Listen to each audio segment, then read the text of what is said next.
सदाशिवसमारम्भां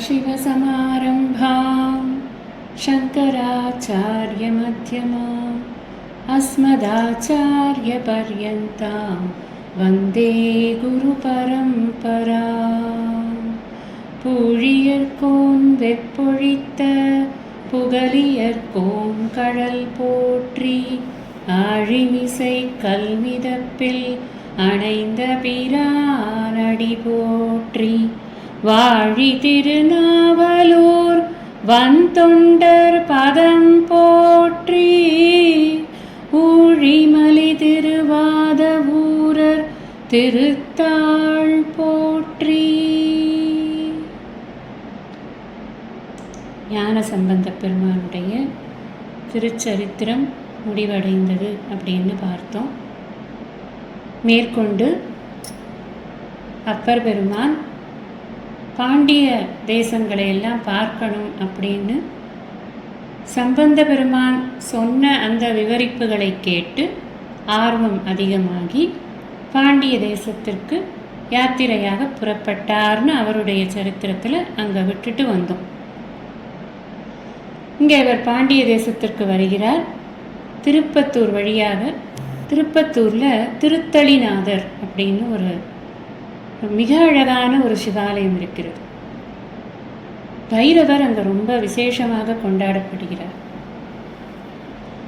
இந்த திருத்தளிநாதர் கோவிலில் சிவகாமி அம்மையை மனதார வணங்கி அங்கு ஒரு பதிகத்தையும் பாடி அதை ஒரு பாடல் பெற்ற ஸ்தலமாக ஆக்கிவிட்டு அங்கிருந்து மதுரைக்கு, திருப்பத்தூர்லேருந்து மதுரை அப்படிங்கிறது ஒரு 1.5 மணி நேரம் பயணம் பஸ்ஸில்.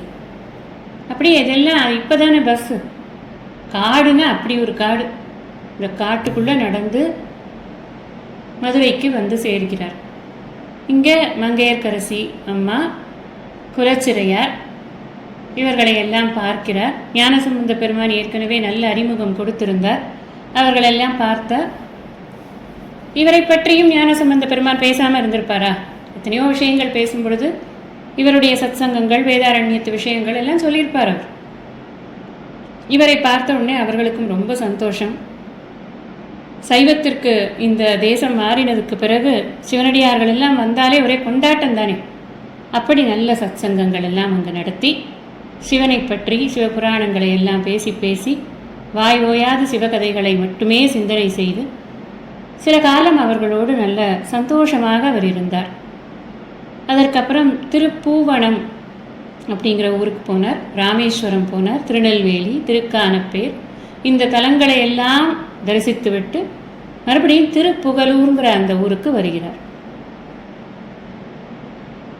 இந்த வாட்டி அவர் திருப்புகலூருக்கு வந்து இருக்கிற போது அவருக்கு பாடல்கள் பிரவாகமாக பொழியிறது. அப்படியே நின்ற திருத்தாண்டகம், தனித்திருத்தாண்டகம், க்ஷேத்திரக்கோவை, குறைந்த திருநேரிசை, தனித்திருநேரிசை, ஆருயிர் திருவிருத்தம், தசபுராணம், பாவநாசப்பதிகம், சரக்கரை திருவிருத்தம், இதெல்லாம் சொல்லியாவது வாய் புனிதமாகட்டுமேன்னு நான் சொல்கிறேன் என்னோட சந்தோஷத்துக்காக. நம்ம யோசித்து பார்த்தோம்னா இதையெல்லாம் உட்கார்ந்து எழுத்து கூட்டி பதம் பிரித்து நம்ம படித்து புரிஞ்சுக்கிட்டோம் அப்படின்னு சொன்னால் நமக்கு நான் ஏற்கனவே சொன்னது மாதிரி பொழுது போதலை அப்படிங்கிற வார்த்தைங்கிறதே நம்மளோட இதில் இருக்கவே இருக்காது. பொழுது போகலையும் இருக்காது, பொழுது போதலையும் இருக்காது. அப்படி பயனுள்ள பொழுதாக அதெல்லாம் போகும். ஒரு அறிமுகமாக இந்த பாடல்கள்லாம் இருக்குது அப்படிங்கிறத கேட்கக்கூடிய அன்பர்களுக்காகவும் நான் இதையெல்லாம் சொல்கிறேன். இந்த பாடல்களை எல்லாம் பாடி சுவாமியை பாடல் மழையில் அப்படியே நினைக்கிறார் இவர் பாட்டுக்கு திருப்புகலூரில். ஒரு நாள் அவர் அங்கிருந்து அப்போ ஒரு இடத்துல இருக்காருன்னா அந்த இடத்துலையே அப்படியே இருக்க மாட்டாங்க. அப்படியே கொஞ்சம் பக்கத்தில் இருக்கிற ஊர்லெல்லாம் போய் அந்த சிவாலயங்கள்லாம் ஆலய திருப்பணிகள் எல்லாம் செய்யறது அப்படிங்கிறது அன்றாட வழக்கமாகவே இருக்கும் அவர்களுக்கு. இந்த முன்றில் அப்படிங்கிற ஊர், அந்த ஊரில் உழவாரப்பணி பண்ணி கொண்டிருக்கார். நம்ம ஷெடியூல் போட்டு பண்ணுறோம்ல, இந்த வாரம் இந்த சிவன் கோவில், அந்த வாரம் அந்த சிவன் கோவில், அந்த மாதிரி அவர்களும் செய்திருப்பார்கள். அதைத்தான் நாமளும் வழி வழியாக பண்ணி கொண்டிருக்கோம். இப்போ அங்கே உழவாரப்பணி பண்ணி கொண்டிருக்கும் பொழுது அவர் ஒரு கருவி வைத்து கொண்டிருக்கிறார் இல்லையா, கையில் ஒரு சின்ன பரசு மாதிரி ஒன்று வச்சுருக்காருல்ல, அதை வைத்து கொண்டு தானே அவர் செய்கிறார். அது இந்த இண்டு இடுக்கலெல்லாம் நுழைஞ்சு இந்த குப்பையெல்லாம் எடுத்துரும். சிவாலயத்தை பிக் அண்ட் ஸ்பேனாக வைக்கிறதுன்னு சொல்லுவாங்களே, அந்த மாதிரி தூய்மையாக இருக்கணும் அவருக்கு. அதனால் நல்லா சுத்தம் செய்யும். இவர் அந்த மாதிரி நல்ல இடுக்குகளில் எல்லாம் இருக்கக்கூடிய அழுக்கு, அப்புறம் வந்து இந்த சின்ன சின்ன வேர்கள் எல்லாம் வந்திருக்கும் இல்லையா, இந்த சின்ன சின்ன செடிகள் முளைச்சிருக்கும் வெளியில், அப்புறம் ஏதாவது ஒரு இது கூடு கட்டியிருக்கும். அப்படி ஒன்றொன்றுத்தையும் பார்த்து பார்த்து அதை எல்லாத்தையும் சுத்தம் பண்ணி எடுத்துக்கொண்டு இருக்கிறார். சுவாமி என்ன பண்ண, இந்த உழவார பணி பண்ணும் பொழுது அப்பர் பெருமான் என்ன மனநிலையில் இருக்கிறார் அப்படின்னு உலகத்துக்கு காட்டணும்னு நினைச்சார். சுவாமிக்கு தெரியும். எப்படி சுவாமிக்கு தெரியும்னா, எங்கே இருக்கார் சுவாமி? ஹிருதய தாமரையில் உணர்வாக இருக்கிறார். அதனால் மலர் மீசை ஏகினவனுக்கு தெரியாதா அங்கே என்ன எண்ணங்கள் ஓடுறதுன்னு? ஆனால் அவருக்கு என்னென்னா, ஒரு பக்தன், முற்றும் துறந்த ஒரு பக்தன் எப்படி இருப்பார்னு காமிக்கணும். அதுக்காக வேண்டி அவர் இந்த ஒரு சோதனையை வைக்கிறார். கர்மயோகம் பண்ணிக்கொண்டே இருக்கும் பொழுது கொஞ்சம் கொஞ்சமாக மனசு சுத்தமாகி அந்த இறைவனை பற்றிய சிந்தனையை தவிர வேறு எந்த சிந்தனையும் அதற்கு இல்லாமல் போகும்.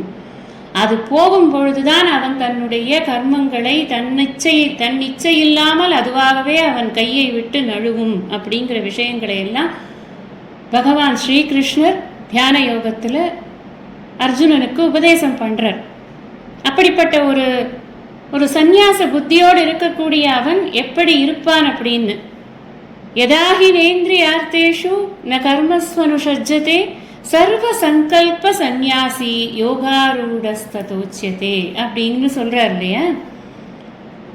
அந்த யோகாரூடனுடைய நிலையானது என்ன அப்படின்னா, சர்வ சங்கல்ப சந்நியாசி. எந்த விதமான விஷயங்களாலும் அவன் ஈர்க்கப்படுவதில்லை, அவன் இச்சை வயப்படுவதில்லை. அப்படிங்கிறது தான் அவனுடைய ஒரு நிலைன்னு பார்க்குறோம் இல்லையா. அது இவருக்கு இருக்கிறது அப்படிங்கிறத உலகத்துக்கு காட்டணும். அதுக்காக வேண்டி ஒரு காரியம் பண்ணுறார். என்ன பண்ணுறாருன்னா, அந்த இடுக்கெல்லாம் இருக்கு இல்லையா, அந்த அதுக்குள்ளெல்லாம் இருக்கிற இடுக்குகளுக்குள்ளெல்லாம் பொண்ணு நவரத்தினங்கள் இதெல்லாம் வச்சுடுறாருங்கெல்லாம்.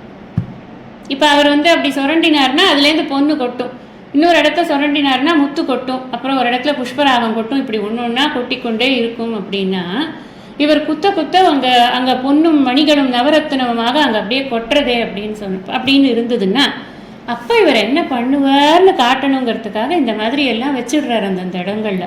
இவரும் போட்டு குத்தி கொண்டே இருக்கிறார். ஒவ்வொரு இடமா குத்தி அதை நல்லா சரி பண்ணி அந்த இடத்தெல்லாம் கூட்டி பெருக்கி எல்லாம் பண்ணி கொண்டு இருக்கிறார். பகவான் சொல்ற கீதையில இந்த மாதிரியான ஒரு சர்வசங்கல்ப சந்நியாசியாக இருக்கக்கூடியவனுக்கு எப்படி இருக்கும் மனசு அப்படின்னா, ஞான விஜான திருப்தாத்மா கூட்டஸ்தோ விஜிதேந்திரிய யுக்த இத்யுச்சதே யோகி சமலோஷ்டாஸ்ம காஞ்சனக. இது எக்ஸாக்டா இவருடைய சரித்திரத்தை நாம் அப்படியே இந்த சரித்திரம் புரிஞ்சுதுன்னா இந்த ஸ்லோகம் புரிஞ்சிடும். அப்படி வாழ்ந்து காட்டினவர். சமலோஷ்ட அஸ்ம காஞ்சனக அப்படின்னு சொன்னால் என்ன அர்த்தம்னா, மண்ணாங்கட்டி, கல், பொண்ணு, இது எல்லாம் அந்த சர்வசங்கல்ப சந்நியாசியாக இருக்கக்கூடிய அந்த யோகாரூடனுக்கு மனம் சுத்தமாக இருக்கக்கூடிய எந்த விதமான விஷயங்களிலும் ஈர்ப்பு இல்லாமல், உலக விஷயங்களில் ஈர்ப்பு இல்லாமல் இருக்கக்கூடியவனுக்கு இதெல்லாம் ஒன்றாத்தான் தெரியும். அதனுடைய இது பொண்ணாச்சே, ஆஹா இதுக்கு வேல்யூ ஜாஸ்தியாச்சே, எடுத்து பைக்குள்ளே போட்டுக்கும் அப்படிங்கிற எண்ணம் வராது. வேல்யூவே தெரியாது, எல்லாம் ஒன்று தான் அவனுக்கு. இதெல்லாம் அங்கே கீதையில் சொல்கிறார், நம்ம ஞாபகப்படுத்திக்கிறோம். அப்படி இருக்குது. இப்போ இவர் எப்படி பண்ணுறார் அப்படின்னா, இவர் என்ன பண்ணுறார், குத்தரிச்சே மண்ணும் தான் வருது, தூசியும் தான் வருது, கல்லும் தான் வருது, பொண்ணும் தான் வருது, நவரத்தினங்களும் தான் வருது. அது என்ன பண்ணுறாருன்னா, அது எல்லாத்தையும் அந்த வேண்டாத செடி கொடிகள் எல்லாம் தான் வருது. அது எல்லாத்தையும் அள்ளி ஒரு இதில் போட்டு, ஒரு மரத்தில் போட்டு இவர் கொண்டு போய் குளத்தில் கொண்டு கொட்டிவிட்டார். எல்லாத்தையும் தெரியாது இவருக்கு அதில் என்ன இருக்குதுன்னு அவர் பார்க்கவே கிடையாது. அதெல்லாம் குப்பை, அவ்வளோதான். என்னை பொறுத்தின வரைக்கும் கொண்டு போய் கொட்டியாச்சு. சரி போ, இவன் பொண்ணுக்கு பயங்கரவனா தெரில, இவனை என்ன பண்ணுறது, இவனை வேண்டாம், இவனுக்கு இந்த சோதனை இவன் ஜெயிச்சுட்டான், நம்ம வேற ஒரு சோதனை கொடுப்போம் அப்படின்னு பகவான் பார்க்குறார். இப்போ பகவானுக்கு ஒரு பக்தனுக்கு அனுகிரகம் பண்ணணும்னு நினச்சார் அப்படின்னா, அதிகபட்சமான அனுகிரகம் என்ன அப்படின்னா அவரோட சேர்த்துக்கிறது. ஆனால் அதுக்கு அவன் தகுதியாக இருக்கானான்னு பார்க்கணும் இல்லை. இப்போ பிரைம் மினிஸ்டருக்கு செக்ரட்டரியாக இருக்கணும் அப்படின்னு சொன்னால் அதுக்கு எவ்வளோ குவாலிஃபிகேஷன் வேணும். குவாலிஃபிகேஷனே இல்லாமல் எனக்கு உங்களை பிடிச்சிருக்காதுக்கா நான் உங்ககிட்ட செக்ரட்டரியாக இருக்கேன்னு சொன்னால் சேர்த்துக்கோங்களா? அந்த மாதிரி இந்த பக்தனை வந்து தன்கிட்ட சேர்த்துக்கணும்னு சொன்னான். நம்ம பார்த்து கொண்டே வருகிறோம். திருநீலகண்ட நாயனார்லேருந்து எல்லாருக்கும் ஒரே விஷயம்தான், சோதனை வச்சா அந்த சோதனையில் அவர் எப்படி வந்து ஜெயிக்கிறார், ஜெயிச்சா வா மேலே. இப்போ அது மாதிரி அப்பர் பெருமானையும் விடுறது கிடையாது, அவர்கிட்டையும் இந்த சோதனைகள் எல்லாம் வைக்கிறார். இப்போ என்ன பண்ணுறார், பொண்ணுக்கு மயங்காத இவனுக்கு மங்கையர்களை அனுப்புவோம் அப்படின்னு நினைக்கிறார். மங்கையர்களை எல்லாம் அனுப்புறது, இப்போ ரம்பை, திலோத்தமை அப்படியெல்லாம் பெரிய பெரிய அழகழகான தேவ கன்னிகைகள்லாம் வந்தால் இவர் என்ன பண்ணுவார் அப்படின்னு, அவ்வளோ அழகு இருக்கக்கூடிய பெண்கள் எல்லாம் வந்தால் அப்போ என்ன வந்து பண்ணுவார் அப்படின்னு பார்க்கணும்னு நினச்சார். இதே இந்த விஸ்வாமித்திரருக்கு இதே மாதிரி தான் இந்திரன் நினச்சார். இவர் பாட்டுக்கு உட்காந்துட்டு இப்படி தபஸ் பண்ணிகிட்டே இருந்தால் அப்புறம் நம்ம பதவிக்கே ஆபத்து வந்துடும், அதனால் இவர்கிட்ட நம்ம வந்து மேனகையை அனுப்பிச்சு இவரோட தவத்தை கலைப்போம் அப்படின்னு கலைச்சி விட்டார்ல அவர். அந்த கதையெல்லாம் நமக்கு தெரியும்.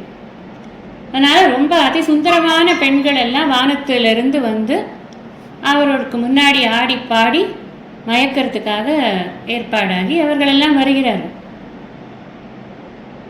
ஆக்சுவலாக நமக்கு என்ன தோணும்னா, இவர் வயசு என்ன, நம்ம எல்லாரும் இந்த திருநாவுக்கரசராக நடிகர் திலகம் நடித்த படத்தெல்லாம் பார்த்துருக்கோம். அவருடைய வயசு ஓரளவுக்கு நமக்கு அனுமானம் பண்ண முடியும். திருவருட்செல்வரில் காட்டுவார், கிட்டத்தட்ட நமக்கு அதுதான் ஆக்சுவலாக வந்து மனசில் ஒரு போர்ட்ரேட் வந்து அப்படி தான் இருக்குது, இப்படி தான் இருப்பார் அவர் அப்படின்னு, மனசை விட்டு விலகாத ஒரு உருவம் இல்லையா அது. சரி, அந்த மாதிரி ஒரு வயசான ஆளுக்கு இந்த ரம்பையும் திலோத்தமையும் என்னத்துக்கு அப்படின்னு நமக்கு தோணுமா தோணாதா?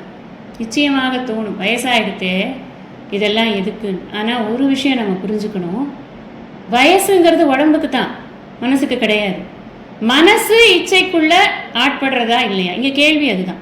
நம்ம இன்னொரு சூக்ஷ்மமான விஷயம் இதில் இருக்குது. இந்த முக்தி பதம் அப்படின்னு கொடுக்கறது அப்படிங்கிறது இந்த உடம்புக்கு கொடுக்கல. இந்த சூக்ஷ்ம சரீரமும் காரண சரீரமும் கரைந்து போவது, அப்படி முக்கியமாக காரண சரீரம் அழிந்து போவது அப்படிங்கிறது தான் முக்தி பதத்தில் முக்கியமான விஷயம். காரண சரீரத்தில் இருக்கிறது அறியாமையின் காரணமாக வந்தது தான் மனமும் புத்தியும் சித்தமும் அகங்காரமும் உடலும். இந்த உடலுக்கு வேணுமான ஆசை இல்லாமல் இருக்கலாம், அது வந்து ஆசைப்படாமல் இருக்கலாம், இல்லை இயலாமையினால் கூட ஆசைப்படாமல் இருக்கலாம். ஆனால் மனசு, இதுலேருந்து நம்ம ஒரு விஷயம் தெரிஞ்சுக்கணும், என்ன அப்படின்னா, மனசால ஒரு விஷயத்தை நம்ம நினைச்சா அதுக்கு ரொம்ப வலிமை ஜாஸ்தி. எப்படி ஹிருதயாலீஸ்வரர் கோவிலை ஹிருதயத்திலேயே கட்டி அதனால அதுதான் ரொம்ப உசத்தி அப்படிங்கிறத பகவானுடைய வாயினாலேயே பூசலார நாயனார் சொல்ல வச்சு அந்த ராஜாவுக்கு உணர்த்தினாரோ, அது மாதிரி இந்த மனசுக்கு ஏற்படக்கூடிய மானச பூஜை அப்படிங்கிறது எவ்வளவு முக்கியமோ அது மாதிரி மனசுல ஏற்படக்கூடிய அத்தனை எண்ணங்களுக்கும் முக்கியத்துவம் உண்டு. அது மோசமான எண்ணமாக இருந்தால் அதுக்கு தகுந்த பலன் நிச்சயமாக கிடைக்கும் இல்லையா. அதனால் இந்த மனசுக்கு வயசு ஆகலையே, அதை கட்டுப்பாட்டில் வச்சிருக்காரா இல்லையா, அது எப்படி இருக்குது அப்படிங்கிறத பார்க்கறதுக்கு தான் இந்த நடன மணிகளுடைய நடனங்கள் அப்படின்னு இருக்குது. நாவுக்கரச பெருமான் இதுக்கெல்லாம் மயங்கர ஆளே கிடையாது. பொய்மாய பெருங்கடலில் புலம்பா நின்ற புண்ணியங்காள் தீவினைகாள் திருவே, நீங்கள் இம்மாய பெருங்கடலை அரித்து தின்பீர்க்கு இல்லையே கிடந்துதான் யானேல் வானோர் அம்மானை தலைமகனை தன்னலாரூர் தடங்கடலை தொடர்ந்தோரை அடங்கச் செய்யும். எப்படி பாருங்க, பெருமானை தவிர்த்து எனக்கு வேற ஒரு சிந்தனை கிடையாது. ஏன்னா அதுதான் அடங்கச் செய்யக்கூடிய சிந்தனையாக இருக்கிறது. எம்மான் தன்னடி தொடர்வான் உழிதருகின்றேன் இடையிலேன் கெடுவீர்கள் இடரேன் மின்னே. இது ரொம்ப அழகான ஒரு பதிகம், அவருடைய பதிகம் முதற்பாடல். இது திருத்தாண்டக பாடலை பாடி இந்த ஆரூர் தலைவன் ஒருத்தன் இருக்கானே, அவன் ஒருத்தன் தான் எனக்கு தலைவன், அவனை தவிர வேற விஷயத்தை நான் நினைக்கவே மாட்டேன். நீங்கள் இந்த மாதிரி என்ன மயக்கணுங்கிற அவசியமே கிடையாது, நீங்கள் எனக்காக இந்த எஃபர்ட்ஸே எடுக்க வேண்டாம் அப்படிங்கிறத சொல்லிட்டார் அவர். நீங்கள் என்னை இழுத்து குழியில் தள்ளுறதுக்கு பார்க்குறீங்களா, நான் விடவே மாட்டேன் அப்படிங்கிறார். அப்போ வந்தவர்களுக்கெல்லாம் இவருடைய மனசு புரிஞ்சு போச்சு. டக்குன்னு அவங்க எல்லாமும் வந்த வேலை முடிஞ்சுதுன்னு கிளம்பிட்டாங்க. ஏன்னா இதை வந்து ஒரு ப்ரூஃப்க்கு தான் வந்தாங்க. ஃபுல் ப்ரூஃப் மெத்தட்னு சொல்லுவோம்ல, அந்த மாதிரி ஃபுல் ப்ரூஃபாக தெரிஞ்சு போயிடுது. இவர் பொண்ணுக்கு மயங்காதவர், பெண்ணுக்கு மயங்காதவர். பொன்னிலம் மாதராசை பொருந்தினர் பொருந்தார் உள்ளம். இது வந்து கைவல்ய நவநீதத்தினோட பாயிரத்தில் முதல் வரி இதுதான். அப்போ இந்த பொன்னிலம் மாதர் இந்த 3 ஆசைகள் தான் ஒரு மனுஷனை வந்து அலைக்கழிக்கிறது. மூவேடனை என்று ஒழியுமோ அப்படின்னு அருணகிரிநாதர் பாடினது மாதிரி இவருக்கு பொன் நிலத்தில் எப்பவுமே ஆசை கிடையாது. நடந்து ஒவ்வொரு ஊராக போய் கொண்டிருக்கிறவருக்கு என்ன நிலத்தில் மேலே ஆசை இருக்க போகிறது? நான் பொன்னும் மாதரும் எப்படி இருக்குங்கிற டெஸ்ட் இப்போ முடிஞ்சு போச்சு. இப்போ அப்பர் பெருமானுடைய மனம் நன்றாக பழுத்து கனிந்த ஒரு மனமாக ஆகிவிட்டது. இந்த சோதனைகள் எல்லாம் கடந்து வந்ததுக்கு அப்புறமா அது இந்த மிருத்யுஞ்சய மந்திரத்தில் வரும் இல்லையா, வெள்ளரிப்பழம் தானாகவே நழுவி விடுகிறது கொடியிலிருந்துன்னு. அந்த மாதிரி அவருடைய மனம் வந்து உலகத்திலிருந்து தானாகவே நழுவி இறைவனின் திருப்பாதங்களை அடைவதற்கான ஒரு தருணமாக அது ஆகிக்கொண்டு இருக்கிறது. நேர புகழூர் ஈஸ்வரன் கிட்ட போய் நிற்கிறார் அவர். இது பத்தாதா? இந்த மனித வாழ்க்கை எனக்கு போராதா? எவ்வளவோ நான் வந்து இத்தனை வருஷம் இருந்து இந்த சேவைகளை எல்லாம் பண்ணிக்கொண்டு உன்னை தவிர வேற எதையுமே சிந்தனை பண்ணாமல் வெகு காலம் நான் வந்து சமணத்தில் இருந்திருந்தாலும் கூட உன்கிட்ட வந்ததுக்கு அப்புறத்துலேருந்து உன்னை தவிர வேற எதுவுமே சிந்தனை இல்லாமல் இருந்திருக்கேனேப்பா. எனக்கு இனிமே இந்த உலகம் தேவையா? எனக்கு இதுக்கு மேலேயும் நீ சோதிக்கணுமா? நீ என்னை அழைச்சிக்க கூடாதா? அப்படின்னு ரொம்ப கண்ணீர் மல்க பெருமானை நினைத்து நினைத்து நினைத்து கண்ணீரும் கம்பலையுமாக அவர் நிற்கிறார். மனசு மௌனமாக இருக்கு. மனசு மௌனமாக இருக்கிற சமயத்திலிருந்து ஒரு பாடல் வருது. தன்னை சரணென்று தாளடைந்தேன் தன் அடியடைய அப்படிங்கிற அந்த பாடலை அவர் பாடுகிறார். உன்னோட பக்கத்தில் நீ என்னை இருத்திக்கோயேன், நீ உன் பக்கத்தில் நான் இருக்கணும், உன்னுடைய சிவ சாயுஜ்யம் எனக்கு வேணும் அப்படின்னு மிகவும் வேண்டி கேட்டுக்கொள்கிறார். ரொம்ப அழகான பாடல். இந்த பாடலில் வந்து 10 பாட்டில் 5 தான் கிடச்சிருக்கு அப்படின்னு சொல்கிறாங்க. ஈசன் அருள் இருந்தால் மீதி 5 கிடைக்குமோ என்னமோ பிற்காலத்தில் பார்க்கலாம், தெரியல நமக்கு. ஒருவேளை ஈசன் நமக்கு இவ்வளோ போதும்னு நினச்சிட்டாரோ என்னமோ, அதுவும் தெரியாது. ஏன்னா ராஜராஜ சோழன் வந்து அந்த தில்லையம்பதியில் அந்த அறையை திறந்து பார்த்தபோது ஒரு பெரிய குன்று அளவுக்கு இது இருந்துதான், ஓலைச்சுவடிகள் எல்லாம் இருந்துதான். அதில் வெறும் கரையானா இருந்துதான் அந்த குன்று பூராவுமே. அதெல்லாம் தட்டிட்டு மிச்சம் மீதி கிடச்சது தான் எடுத்திருக்காங்க. அது ஏதோ வந்து 36,000 பாட்டு சம்பந்த பெருமான் எழுதினார். இவர் திருநாவுக்கரசர் 50,000 70,000 பாட்டுக்கு மேலே எழுதியிருக்கார். இவர் 16,000 பாட்டு சுந்தரமூர்த்தி நாயனார் எழுதியிருக்காருலாம் சொல்கிறாங்க. ஆனால் கிடைச்சது என்னவோ அதில் பாதிக்கும் காலுக்கும் கம்மியாக தான் கிடச்சிருக்கு. அப்போ ஒரு அசரீரி வாக்கு ராஜராஜ சோழனுக்கு கேட்டுதான், என்னன்னா